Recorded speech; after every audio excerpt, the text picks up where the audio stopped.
Hi everyone, I'm Cheryl and welcome to the Sewing Room channel, and this is your tip of the week. I'm going to be talking about quilting stitches. I'm going to go over some really easy ones, but then I'm also going to go into areas you really hadn't thought about that are not that difficult to do. So the quilting stitches, there's a main purpose for it. The main purpose is to hold all the layers of your fabric together so it doesn't shift while it's being used and being washed and dry. The other purpose is, if done correctly, it can add a lot of decorative personality to it. So I'm just going to quickly go through the really basic ones for those of you who don't know what they are.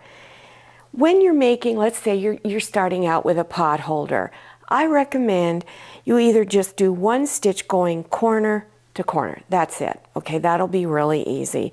Always pin all your layers together so the fabric doesn't shift, and also use a walking presser foot.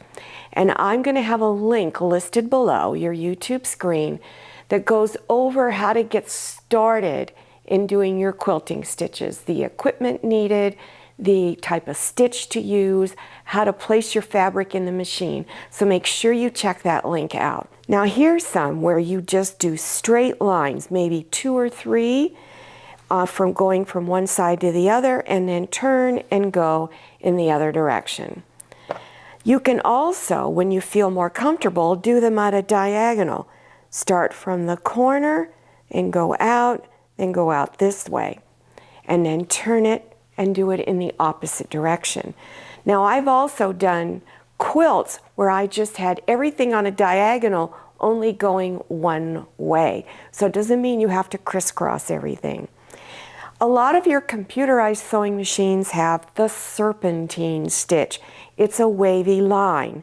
Now you would have to adjust it to get it to the look that you like. Make sure you set it to at least a 7.0 width, and then adjust the link. Many of you, if you have a more higher end sewing machine, you may have some beautiful decorative stitches that you can use on borders. This is panel fabric, where you buy one large piece of fabric that has a specific print and design on it.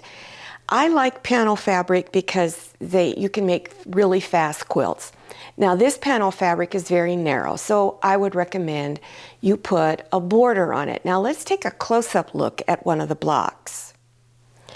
Now you can do a traditional quilt stitch pattern of just straight lines or the little serpentine stitch. But on this panel, this is what I would do if I was going to be making it into a quilt. I'd have all my fabric layers together with the cotton batting in between. The fabric for the back is on the bottom. You have everything pinned together. I would do a loose stitch.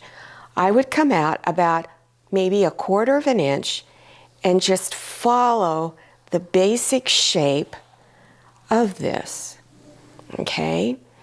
Now when you're doing that kind of quilting stitch where you're moving things around a lot, you want to set your machine to where the needle always goes in the down position when you stop, and that the presser foot comes up, because then it's easy to turn your fabric whenever you need to. Now, as far as out in here, I wouldn't do any other quilting stitches inside of the block other than that. You could just do stitch in the ditch, which is stitching right between the black and this multicolored strip, stitching right in there, all the way up through, crisscrossing. This will make this block really pop out.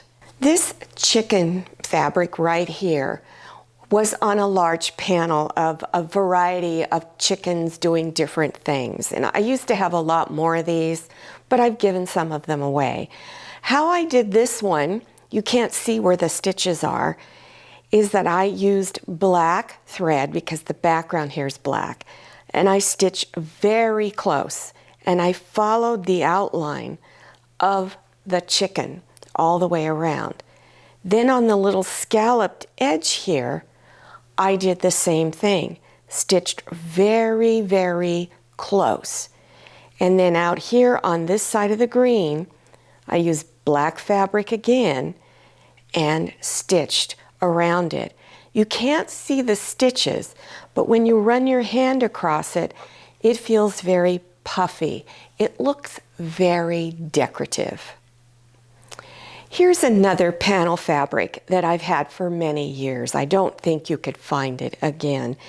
And what I liked about it is it shouted at me, making either quilt blocks or pot holders. So if you were going to do any kind of a pot holder or quilt blocks out of it, out of each one of these designs, I would stitch right around the item that's in here. This is a cow or a calf. What is, I can't really tell looking at it upside down. But use the fabric that is the closest color of the background, because then it's not going to show so much. So let me show you something else you can do. Out of that panel fabric, I cut out this flag, and I actually used some fusible webbing material to glue it to this background fabric. So the check fabric was one giant piece, and then I fused it on. Now, why did I do that? I didn't want to disrupt the pattern of the check fabric. If I had cut strips to stitch on each side, you're going to see a seam across here, and I didn't want to do that. So then once I fused it on, I did a satin stitch around the edge. And then up here in the corner, I stitched around the heart and around the square right there. Then if you look at the blue check fabric, I used the serpentine stitch to do 2 rows this way and then 2 rows this way. And it adds a completely different look. It looks like you spent hours putting this together. Now, here is another square that I cut out of it.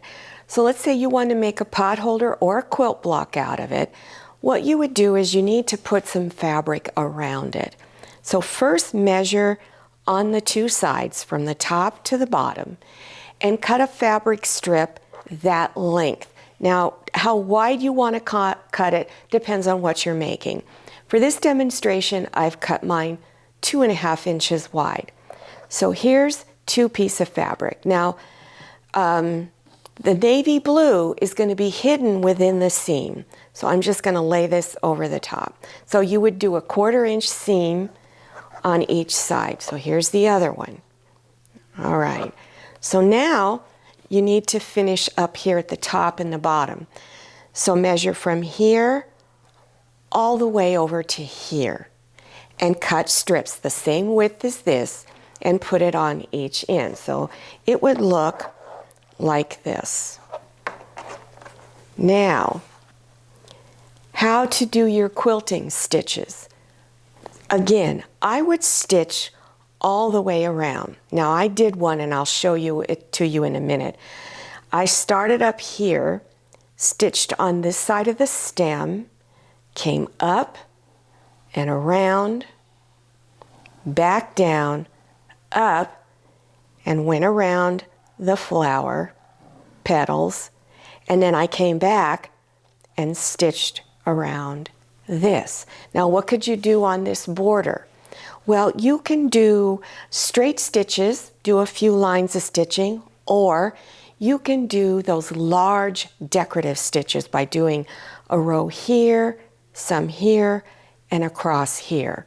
Now, let's take this block and just change it up just a little bit. I'm going to take these away, and I'm going to cut 2 more strips the same size as these, and they're going to go on each side. Then, to fill in the corners, these are called cornerstones, and whatever the width of your strip is going to be the size of your square. So these are 2.5 inches wide. I'm going to cut my squares 2.5 inch square. So I'm going to put 2 here, stitch them together 1/4 inch seam, and then do the same thing up here, 1/4 inch seam. Then bring them down and stitch them on each end. So this is kind of what it'll look like. So again, I like stitching around this because I want this to stand out. On this one, you could do the traditional quilting stitches by just stitching in the ditch, okay? And you can even do some decorative stitching right here if you want to, or do some little decorative stitch in each corner. So here is a pot holder.